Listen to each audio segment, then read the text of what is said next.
lavinareo ve Satana sy ny asa rehetra sy ny fanamby rehetra. Inoanareo ve Andriamanitra ray mahefa ny zavatra rehetra nahary ny lanitra sy ny tany. Inoanareo ve i Jesu Kristy zanany tokana tompontsika nateraky Maria Virginy nidaly ary nalevina sy nitangana ao velona ary nipetraka eo ankavanany ray.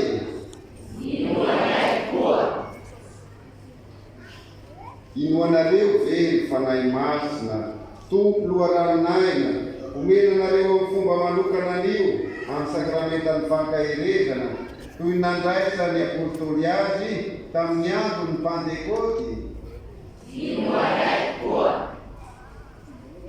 Inoanareo ve ny Eglizy masina katolika ny fiombanan'ny olo-masina ny fanalana ny ota ny hitangana ny fatatsika ho velona ary ny fiainana mandrakizay.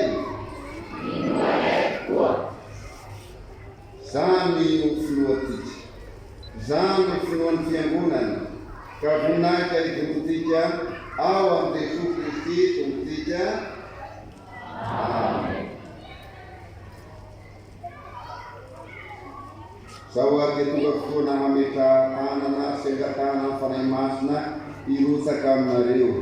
Ry kristianina havana, aoka sika hitalao amin'Andriamanitra ray mahefa ny zavatra rehetra, mba handotany ny fanahy masina ireto zanaka natangany sy naterany tamin'ny batemy ireto. Enganie izy ireo, enganie izy fanahy masina, hankahely azy ireo amin'ny fanomezana amin'ny tafotafo sy ampitovy endrika azy amin'ny Jesosy Kristy noho izao fanosorana masina izao.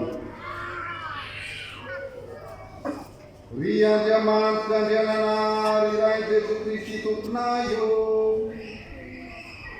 efa nateraka ao tamin'ny rano sy fanahy masina ireto mpanomponao ireto, ary nalana ao tamin'ny fahotana voarotay ny fanahy masina mpankahely, omeo ny fanahy fahendrena sy fahatavantay, fanahy fidianana sy faherezana, fanahy fahalalana sy tiavam-bavaka, ary atao feno fahatahorana anao izy amin'ny alalan'ny